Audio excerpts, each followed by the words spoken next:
Si vous souffrez de maux de dos persistants ou intermittents, la question la plus fréquente est « quelle en est la cause ?» Bonjour, je suis le docteur Himanshu Tyagi, chirurgien du Rashis à Delhi, en Inde.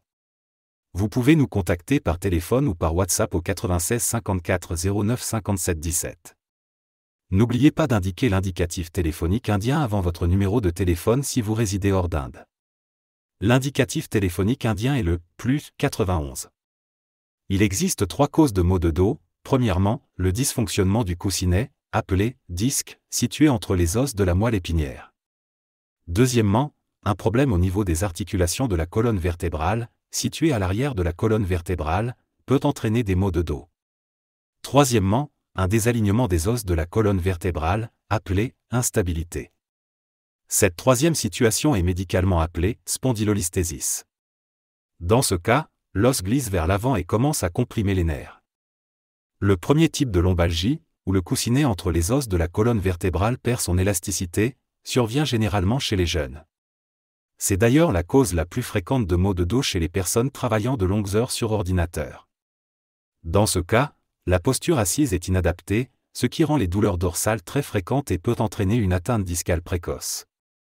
Dans ce cas, le disque ou le coussinet vertébral commence à être douloureux. Cela survient avant l'âge physiologique normal. Dans ce cas, une bonne posture assise, des exercices pour le dos et une bonne posture de sommeil peuvent être très utiles. Si la douleur ne s'améliore pas malgré les médicaments, l'exercice et la kinésithérapie, nous pouvons procéder à une intervention chirurgicale spécifique appelée chirurgie de remplacement discal. Nous retirons alors le disque naturellement douloureux et le remplaçons par un nouveau disque artificiel. Cette intervention chirurgicale ne perd pas en souplesse, le nouveau disque fonctionnant comme un disque naturel sain. Le deuxième type de lombalgie, dû à la surcharge articulaire de la colonne vertébrale, est également appelée lombalgie liée à l'âge. On l'observe généralement après 40 ans. Ces articulations de la colonne vertébrale, appelées articulations facétaires, commencent à gonfler en raison de la surcharge de la colonne vertébrale. Ce phénomène fait partie des changements normaux liés à l'âge. Elles deviennent douloureuses. Dans ce cas, l'exercice et la rééducation posturale peuvent être utiles. Si la douleur devient trop intense, une intervention appelée injection facétaire ou bloc facétaire peut être envisagée. Elle dure environ 10 à 15 minutes.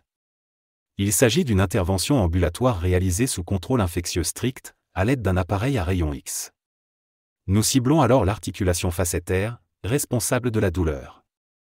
Le troisième type de douleur est une instabilité de la colonne vertébrale ou un désalignement osseux. Ce phénomène est communément appelé spondylolisthésis.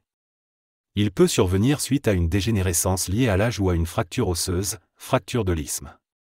Ce glissement osseux peut également provoquer des symptômes nerveux dans la jambe. C'est l'une des causes les plus fréquentes de maux de dos, en particulier chez les patients âgés. Dans ce cas, nous proposons une intervention chirurgicale appelée T.L.I.F. Cette intervention stabilise l'os glissant à l'aide d'implants spéciaux. Si vous souffrez de maux de dos, ne vous inquiétez pas, cette intervention vous permettra de retrouver une vie sans douleur. Elle permet également de soulager la pression exercée sur les nerfs afin d'éviter toute lésion nerveuse ultérieure. Si vous souffrez de maux de dos, ne vous inquiétez pas. Consultez votre médecin. Il vous prescrira une radiographie ou une IRM en fonction de vos symptômes et, quelle que soit la cause de vos douleurs, il vous proposera un plan de traitement. N'oubliez pas que près de 95 à 97% des patients ne nécessitent pas de chirurgie et que la perte de poids, la pratique régulière d'une activité physique, une correction posturale et une réduction du temps passé devant l'ordinateur peuvent être très efficaces. Merci.